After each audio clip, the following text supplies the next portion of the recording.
that being was standing at the end of my bed watching me. Wow. And it just seems to appear at times when I'm not well. It just seems to come in. It's like, I'm here to comfort you, watch you, make sure all goes. Because it's the only time I see it. It's not like the regular stuff that I see.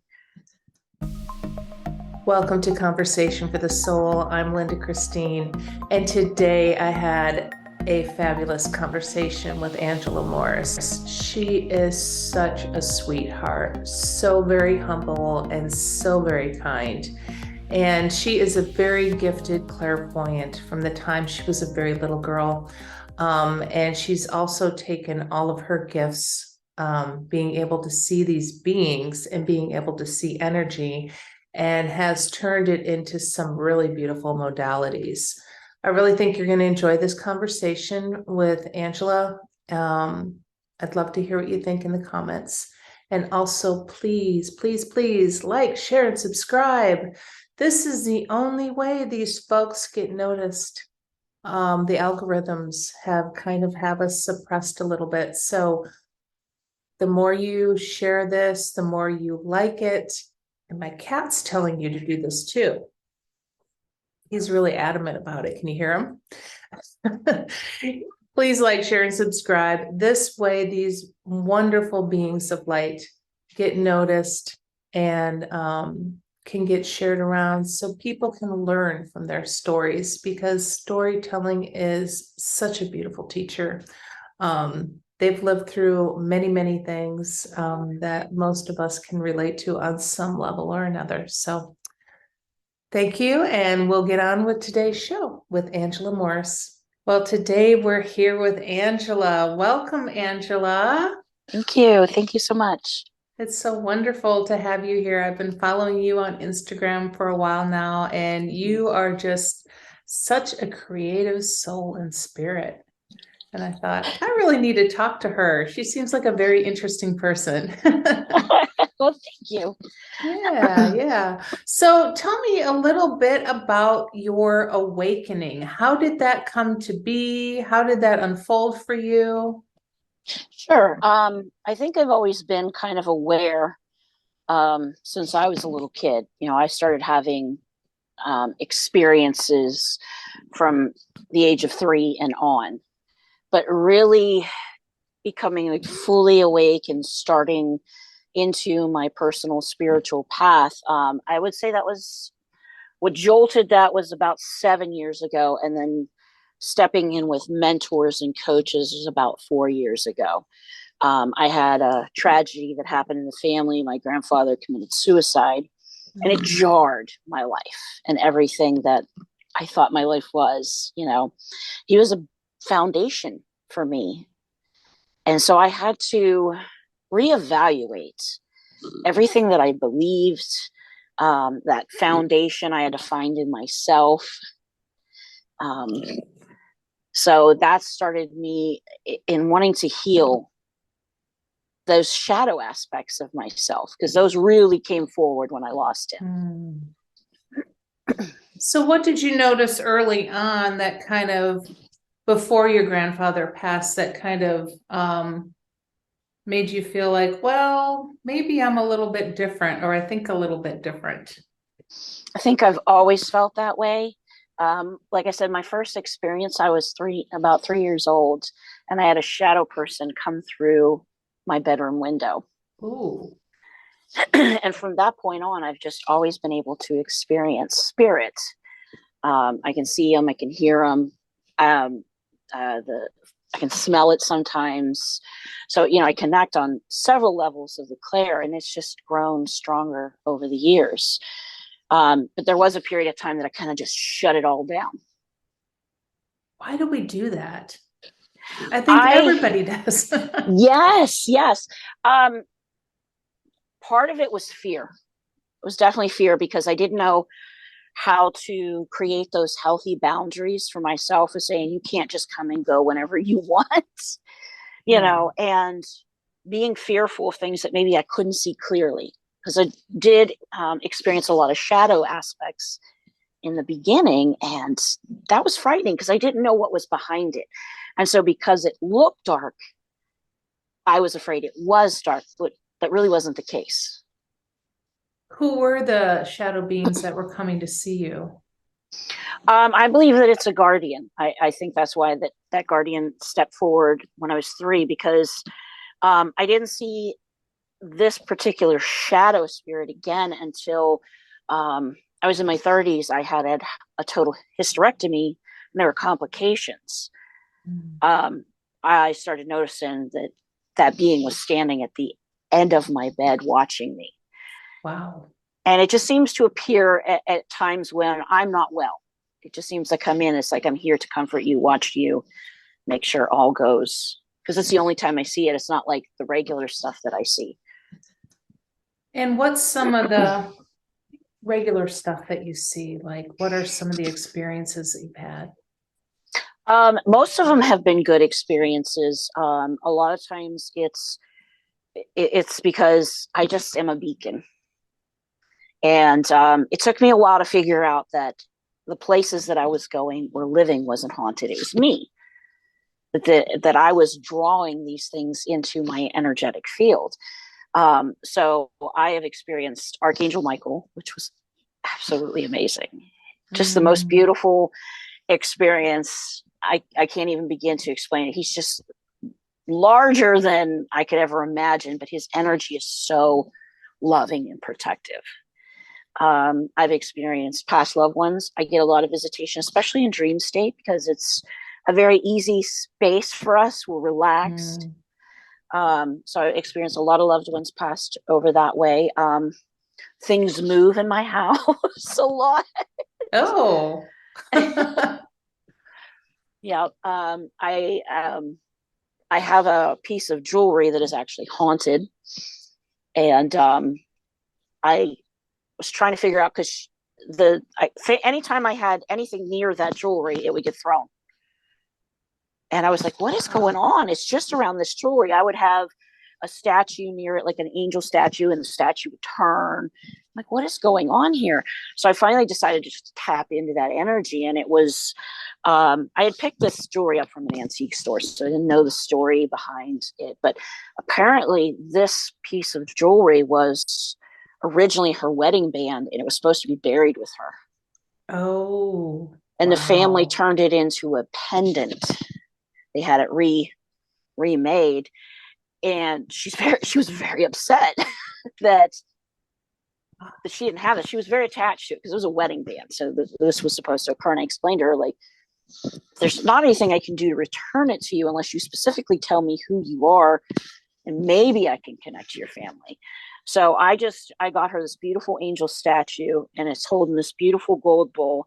And I put it in there, and I put flowers in there for her and crystals. And I will say, if she doesn't like the crystal, it pops right. There have been a couple crystals that Wow. have just gotten tossed out of there. And she was a strong Christian woman, so she didn't like being on my altar. Mm. So I had to move her, and I now have her standing on. I have this beautiful cedar box for a family Bible. I have her with that. She's quiet most of the Wow. time. That would be disconcerting. I'm so used to it. I've had those kind of Yeah. experiences with stuff moving. I've had stuff um, in another house that I lived in. I had this huge cookie tin full of change. And it was on my dresser, and it just disappeared. And I asked everybody in the house, I'm like, have you seen this tin? Have you seen this tin? They're like, no, why would we take, your tin? It's change. We don't want it. And so I'm finally like, okay, spirit, if you have my tin, I'd really like to have it back. So I go to bed, I turn the light out, and all of a sudden I hear, bam! I turn on the light. There it is in the middle of the floor. They just dropped it out of I don't know where. Interesting. Now, why would they want that? I don't know. Huh. Huh.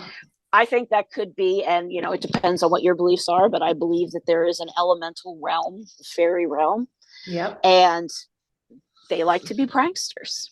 Oh, yeah. They Oh, like to be yeah. pranksters. I have an altar specific to the elemental realm to keep some of that pranking down. Wow. Wow. So, Explain a little bit about altars for people that aren't familiar with them. Sure. So I have several.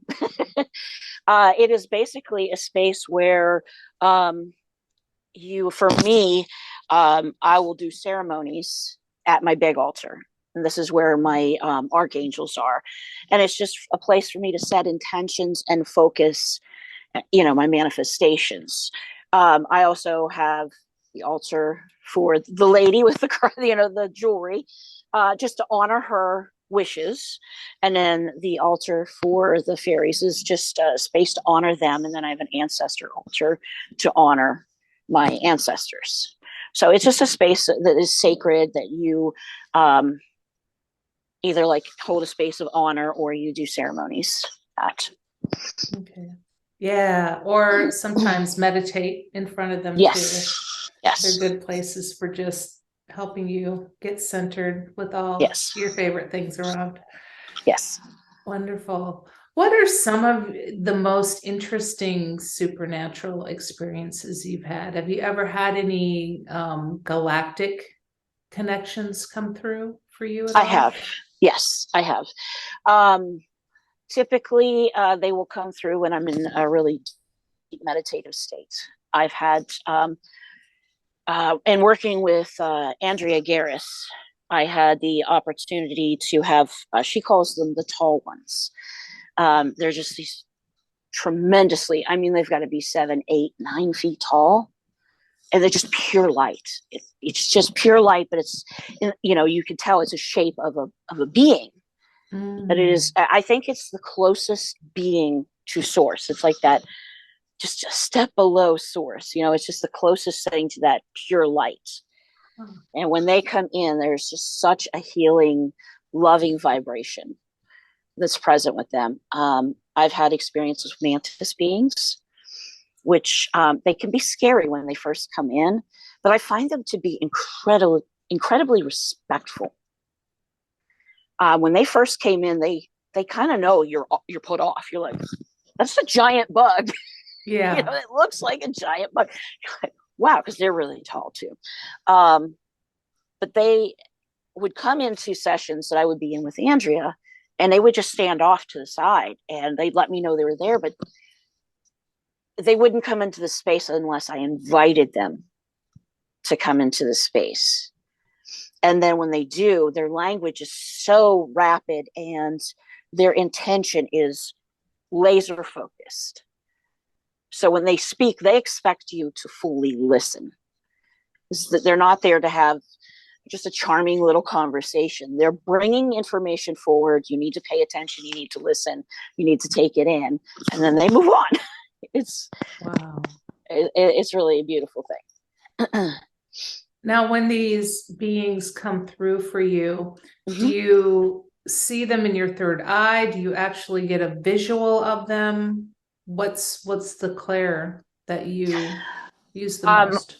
My clairvoyance is really strong, and that's where some of my art comes from. It's just because I see energy. I see energy around people. I see people's auras. I can see the energy around individuals. I can see their chakras, what's going on with their chakras. So I see it in my third eye, but I've experienced them in the physical. Like I've woken up and there's been like 3 beings standing beside my bed. Now I will tell you, I panicked. Like, yeah. And then they disappeared. But yeah, there were 3 beings standing beside my bed. That was the first time I saw them in the physical. Typically, it's my third eye. Wow. Wow. So how did you come to develop, like, how do I word this? You read the auras, you read the energy and all of that. So that is your gift that you share with others, or what other modalities have you come to hone in with your gifts? There's been several that I have walked through. I originally started working with Meredith. Her Instagram is at the Majestic Lioness. She was my original mentor. She took me through my shadow. And she also takes you through light work to balance it out. And that's where I learned about chakras and energy and getting into that meditative state, because, she could see, well, you're clairvoyant. So let's, hone in on that skill and build confidence behind it. So we did angelic work, chakra work, energy healing, Reiki. I'm a Reiki master. And then I met Andrea and got into Acasma, and that's where I got more into the light beings and working in that realm. And I've also taken classes with crystals, because I have been a rock hound my entire life. Oh God. Yeah. Rock hound my whole life. My mom used to yell at me because she'd wash my clothes and there'd be rocks in the wash. I always had rocks in my stuff. But I just Meredith was the stepping stone, and then Andrea helped me take it to just that next level of just really fully stepping into that space and trusting the information I was receiving, because that was a big step for me. I'm going to sidetrack a little bit about the rocks. I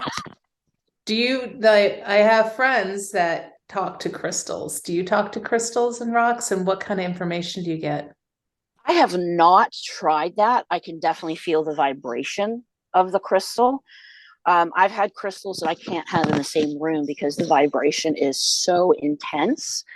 Because some crystals are just such a high vibration that I feel like you have to really bring your vibration up to meet that energy. So that's amazing that you have people that that can do that, because that means that they can really bring their vibration up to meet that. That's beautiful. I would love to do that.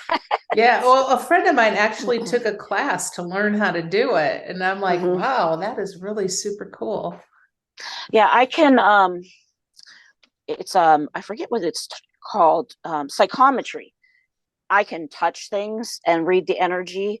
I've even been able to put my ear up to things and actually hear conversations that have happened in the past. Oh my.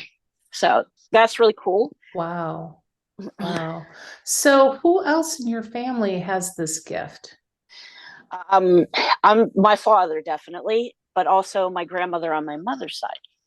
So it kind of came from both sides. My mom is just starting to open up now and has experienced spirit for the first time. And she's almost 70. So it's never too late. Yeah, right? I think she's had that ability there. It's just lie dormant. But my dad has been experiencing spirit for as long as I can remember. Wow. What kinds of things does your dad, I mean, is he open to talking about it, or is he kind of reserved about it? No, he'll talk about it. He's seen, it's pretty much the same as I do. He's very clairvoyant, but he's also clairsentient.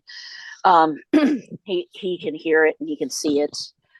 Doesn't sense it as much, the energy and the vibration, but he sees things all the time.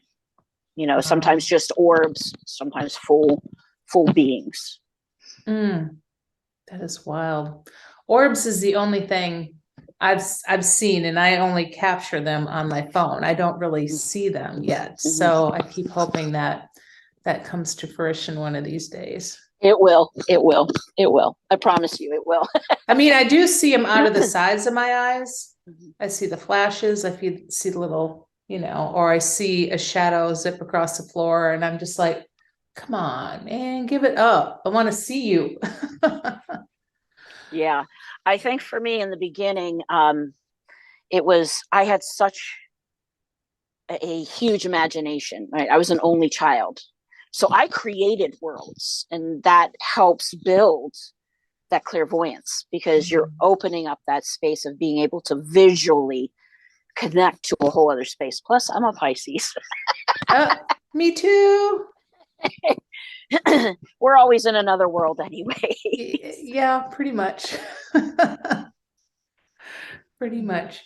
So when you're outside connecting with the elementals, what kind of information do you get from them? How are they feeling about us and where the planet's going right now? Well, I think that they try to stay out of our way a lot of the times. They don't have a whole lot of trust in the human race, because just doing my research, we had a tendency to enslave things to do things for us. And that is something that we did to the elementals a lot, especially in the fairy realm, with the gnomes and all of that kind of thing. I actually have a gnome-like spirit that lives here, and I wish I could remember what it's specifically called because I looked it up. Because it just all of a sudden showed up. He's no more than like 2 feet tall, and I was going down the hallway in the middle of the night, and there he is, just standing there. I mean, clear as day. And I'm wow. like, okay. So I'm like, okay, wait, let me just wake up here a minute. And did I really see that? So I gave myself a minute. I went back around the corner. There it is, still standing there. And I'm like, okay. This type of elemental was enslaved a lot, but they like being around the human race. They like our energy. So the first thing I did was, you can stay here as long as you don't cause trouble. And I have no intention of asking you to do anything for me. So I think that's why elementals are comfortable coming in and out of this space. They work with my daughter as well. My daughter's works with the fairy realm a lot. Oh, wow. That's cool. But yeah, they're very distrusting of a majority of us. But when they see people like you and I who intentionally connect and ground, then they start to kind of check us out and decide whether or not they want to make that contact with us. So, wow, I'm curious what it looked like. Did it look like the little like clay figures that they make of gnomes? It kind of does look like a little gnome, except for didn't have that long beard, he kind of looked, he looked gruff, but a small hat. It wasn't this big pointy hat. He just had this little, like, almost like a bolo cap type thing going on, and denim type pants, that kind of thing. But yeah, no, it's not identical. I mean, like, I can kind of get where we got that from, and then we added our own whimsy to it. Yeah. But he's super friendly. He pops in and out quite a bit. Hasn't held a conversation with me. I think he's just intrigued. But Wow. He's kind of thick, husky. That's neat. That's really super cool. Mm-hmm. So, what do you think about what's in store for us in 2023? Have you gotten any insights into that or where things might be going? Well, this is a year of 7 when you add 2023 together. So a lot of people are going to see positive shifts. I think these last couple of years have been difficult for many of us. But I think it's been difficult for a reason. There were some things that many of us who have stepped into this line of work have had to go through so that we could step into that role of being leaders and helping and assisting others into the next space. So for many of us, this is going to be a year where we see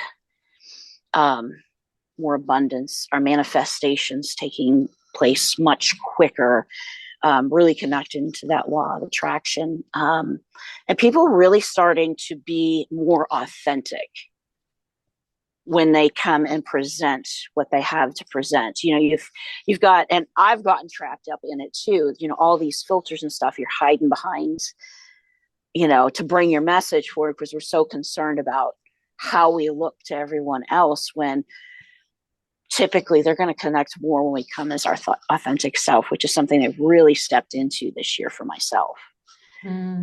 So I think really just owning that authenticity and being more real. Yeah. That's so synchronistic, because I just did a post on my Facebook. I tend to write too long for Instagram.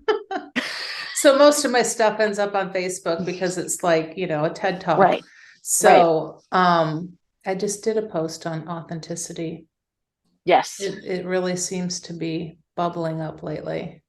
Yes, I agree. Yes.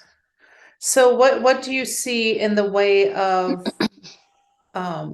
more unfolding in the awakening process for people that maybe aren't quite there yet? Do you see more of that happening, or do you see some sort of a split coming? Some people talk about oh, there's going to be another Earth that's going to come. And I mean, there's so many thoughts out there. For me, I don't see, and I get where people are talking about, and I guess it's a wait and see, but I don't see that split being as physical as some of us are imagining. I think that the vibration is going to shift where we just don't pay attention to the lower resonance as much, and it has less impact on our day to day. So there's going to be, yes, a split, but we're all still going to be inhabiting the same physical space. It's just those who are working in that higher vibration are going to be able to attract higher vibration back from the universe. So there's always, I think, going to be that difference, and always has been. It's just that now more people are shifting into discovering that and really trusting who they are and their gifts and abilities and healing the past. I think that these last couple of generations, what millennials and Gen Z, have really stepped into that space of being authentic, but also bring that voice of fighting for equality. And, they bring a new voice, they bring something new that's helping facilitate this even further, if that makes sense. Mm-hmm. No, that completely makes sense. Where is Gaia in all of this, do you feel? Oh, that's a good one. Do you connect with her at all? I do. But like I was saying, I have a tendency to be in my own world and in my own space. So I pay attention to what's going on in my yard, which is Oh, I hear you. magical. Which is magical. There are just spaces, I think, on this planet that are still laden with dense energy, and those spaces are still, she's still feeling. And I think that's maybe why there's such an uptick in changes of her behavior. We're seeing more volcanoes, we're seeing more earthquakes, you're seeing changes in temperatures, extreme weather. These are all happening for a reason, so that she's trying to force us to realize that these changes have to take place, that she's the one that carries our lives. And so those dramatic things have to happen. I can see that. I'm just going to bounce all over the place here because That's I'm so okay. ADD. Talk a little, because I'm looking then at your drum and I'm going, oh, that beautiful light language on there. Talk to me a little bit about how light language came to be for you. It started even before I connected with Andrea. She saw something in me and started connecting in, and she kind of helped me nurture that seed. And that's, she would post a video and I would see things from her video, and then I'd be like, oh, I know you're gonna think I'm crazy, but I saw this and this. And I would send her images. I would draw out the images of the energy I saw, and she's like, some of that's light language, and so then I started working with her, and she just allowed me to just fully immerse myself and feel safe in that space. Because when you get into light language, especially if you start speaking it, people kind of like, whoa. Yeah. It's a whole other level of dimensionality, and some people aren't ready for it. So being in that safe space and being nurtured and being told, yes, I feel the resonance of this, or I'll send her something and she'll be like, whoa, wait a second, I just wrote that down. So we would have a lot of those synchronistic moments. I once had a being come into my space and I drew it. And I was like, oh, Andrea, I wanted to ask you about this. And I sent her the picture. She's like, that being was just beside my bed the other night. Wow. So we were kind of connecting in that way. So you have some sort of a deep soul connection, obviously. Yes. That's cool. That's cool. So do you speak it as well as draw it? And yes. Do you also do the hand movements? I do, especially when I'm doing energetic healing. Typically when I'm in a space, I connect in and I can see the code around an individual, and I'll start drawing it. And it's part of the DNA. It's like I'm honing in, but it's like blown up 10 times for me. Like I can really see it, and I can see it, and I'll be like, okay, this is something that needs to be healed, and I'll move it over and put something else in that space. And then it's up to the client on whether or not they want to accept that, because we never put it in the client. We present it in front of them, and then it's up to them to accept it or reject it, because our healing journey is our own at the end of the day. And all I can do is assist and say, okay, see this, that needs to move, and I can put this here, but are you willing to accept it? So would you be willing to do a little light language for us? Is that something Sure. you feel comfortable sharing? Yeah. Oh, that'd be really fun. Let me just get grounded here. And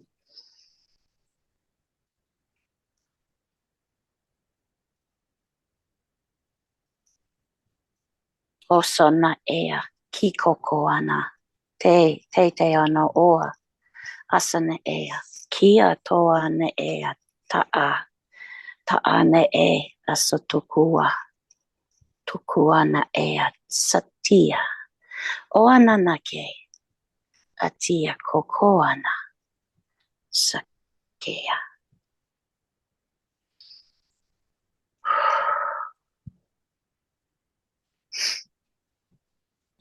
So do you have an interpretation for that?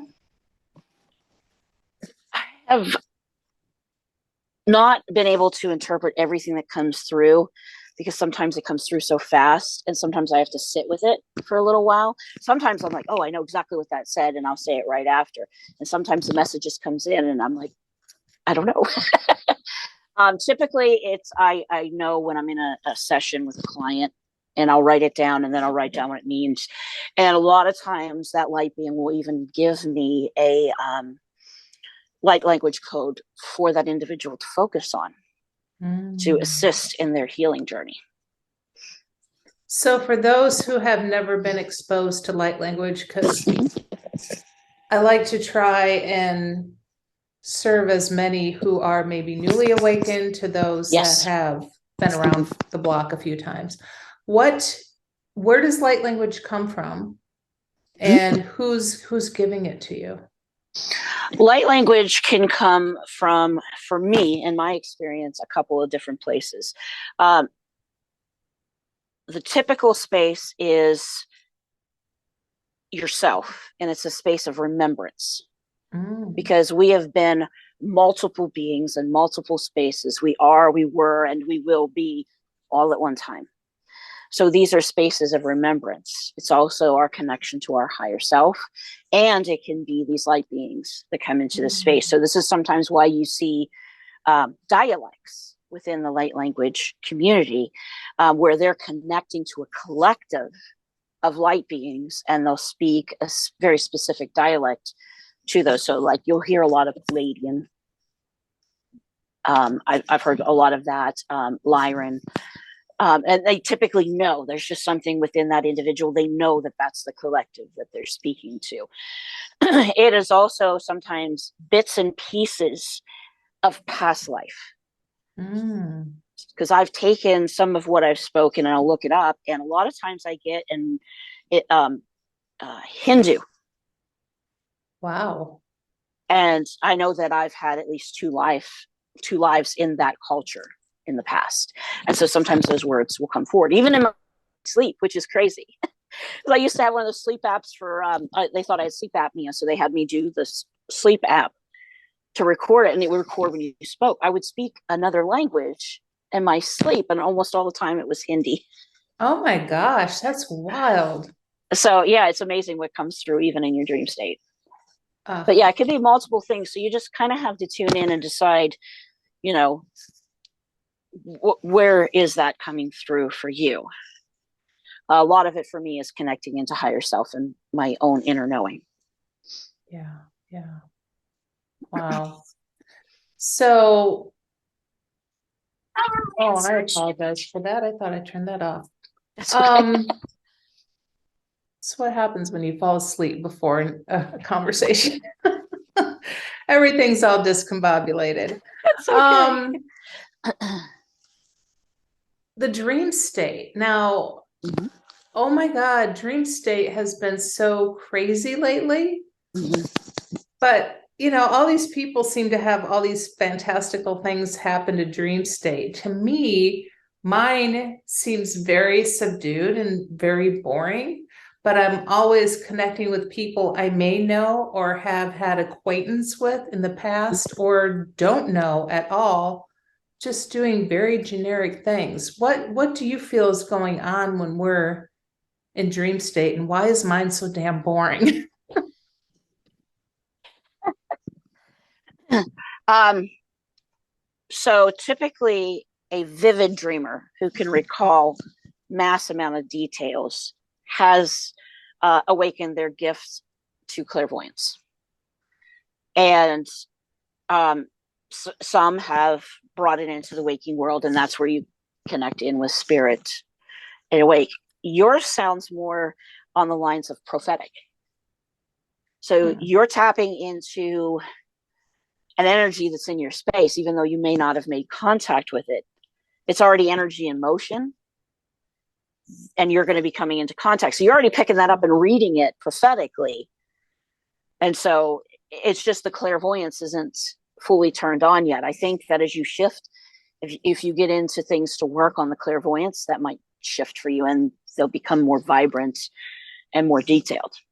Hmm. Yeah, because mine almost feels like I'm hitting multiple timelines or something. Like Ah, it may be astral. somebody that I like literally was an acquaintance in high school that I spoke to 5 times, but will show up in my dream and we'll have this, I don't know, detailed conversation and be hanging out like we're old friends, even though we barely know each other. It's like, oh, is that another timeline where I knew you better or what? It, It's very odd. it can be. It can be. It can absolutely be, because a lot of people connect into their past lives through dream state or hypnosis. Hmm. So what you're doing is you're shifting a timeline, and so Interesting. that may be what you're doing is you're just shifting in timelines, and that is in alignment with like astral travel, which is probably something you would probably be able to do if you're not already. No, I'm not. And lucid dreaming is something I've really wanted to try, Mm-hmm. but have not. I've only been able to do it like once. One time I Mm-hmm. was like with somebody I knew, and they were an awful person and told me I needed to go walk over that cliff.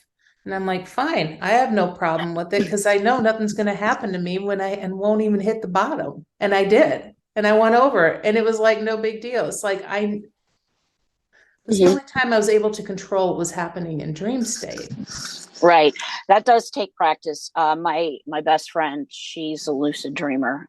I call her a dream walker because she can literally create the entire landscape and control exactly Wow. what's going on in the dream state. Wow. And I do not have that ability. Wow, that is super cool. That is super cool. So, what kinds of things do you have going on right now, Angela? I know you got some neat things that you're doing with Mhm. art and Yes. reading people's energy and creating Yes. art with that. Do you want to talk a Yes. little bit about that? Yes. So I am finally just fully stepping out as an artist. I have struggled with imposter syndrome on that for a while. Oh, Like, I'm not an artist, but I am an artist.